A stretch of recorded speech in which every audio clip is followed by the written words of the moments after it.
तो हेलो दोस्तों, आप सभी का स्वागत है आज के इस नए वीडियो में नए टॉपिक के साथ। तो इस प्रकार से हम लोग आज के इस प्यारे से क्लास में एक नए चैप्टर की शुरुआत कर रहे हैं। अब हम लोग जो खनिज पोषण जो तत्व जो क्या था चैप्टर था खनिज पोषण वाला, उसमें जितने भी इंपॉर्टेंट टॉपिक हैं उसको हम लोग आसानी से क्लियर कर चुके हैं।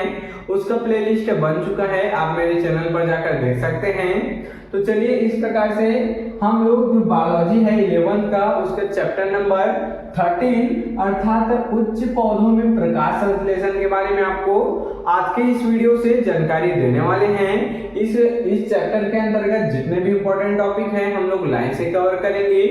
तो जो उच्च पौधों में प्रकाश संश्लेषण वाला जो चैप्टर है, इसमें आज हम लोग यही समझने का प्रयास करेंगे कि आखिर ये जो शब्द है प्रकाश संश्लेषण ये होता क्या है। तभी हम लोग जब आगे समझेंगे तो आसानी से यहाँ पर क्लियर होगा। तो क्या बोला गया, उच्च पौधों में प्रकाश संश्लेषण।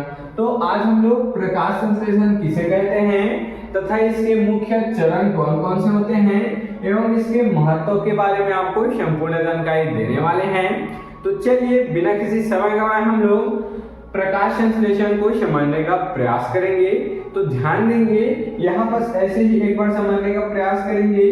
ये हमारा जो पेड़ है ये हमारा एक क्या हो गया, ये हमारा एक वृक्ष हो गया या फिर ये क्या हो गया, पेड़ हो गया। ये हो गए पेड़ के पत्ते, क्या हो गए, ये हो गया पेड़ का पत्ता। अब ध्यान देंगे ये जो पेड़ है ये अपना भोजन कैसे बनाता है, तो ये सूर्य हो गया। ये जो सूर्य है इसके जो प्रकाश का जो किरण है वह इस पत्ते पर पड़ता है या फिर इसके हरे वाले भाग में पड़ता है। तो इसमें क्लोरोफिल नामक वर्णक पाया जाता है जिससे ही ये अपना भोजन का निर्माण यहाँ पर कर देता है। तो ये जो संपूर्ण क्रिया है इसे ही प्रकाश संश्लेषण की क्रिया कहते हैं। इतना क्लियर। चलिए इसी को हम लोग अब यहाँ पर समझने का प्रयास करेंगे। तो वह प्रक्रिया है जिसके द्वारा हरे पौधे, शैवाल और कुछ जीवाणु सूर्य के प्रकाश की ऊर्जा का उपयोग करके CO2 और H2O को अर्थात कार्बन डाइऑक्साइड और जल को शर्करा अर्थात ग्लूकोज और ऑक्सीजन अर्थात O2 में बदलते हैं। क्या बोला गया, ध्यान देंगे।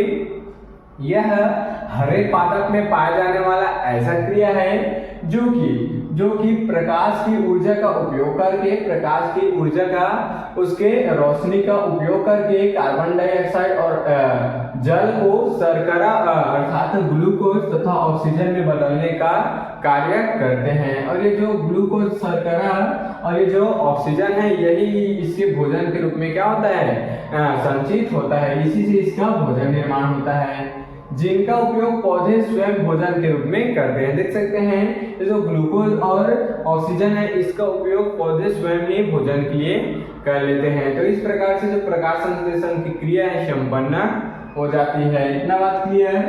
आशा करता हूँ प्रकाश संश्लेषण थोड़ा क्लियर हुआ होगा। चलिए अब हम लोग इसके मुख्य जो चरण है प्रकाश संश्लेषण के इसको जल्दी से समझ लेते हैं।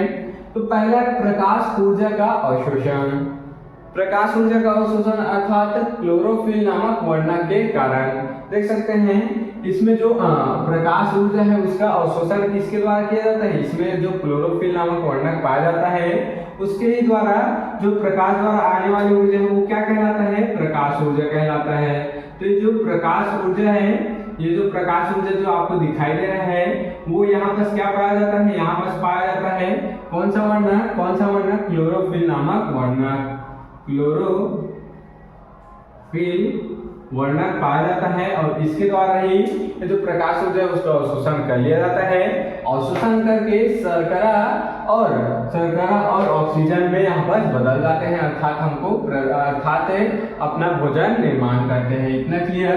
जो ऑक्सीजन है वो तो निकल जाता है लेकिन जो शर्करा है वो अपना भोजन बना लेता है। चलिए दूसरा पॉइंट देखेंगे, गैसों का अवशोषण। गैसों का अवशोषण अर्थात पौधे वायुमंडल से CO2 और जड़ों से पानी अवशोषित करती है। ये तो क्लियर है कि वातावरण में जितने भी कार्बन डाइऑक्साइड हैं जो हमारे स्वास्थ्य के लिए खतरा होता है इसको ये ग्रहण करते हैं और हमें जो स्वच्छ ऑक्सीजन है उसको प्रदान करते हैं। और जड़ों द्वारा भी, ये जो जड़ है इसके द्वारा भी जल का अवशोषण किया जाता है। इतना बात क्लियर।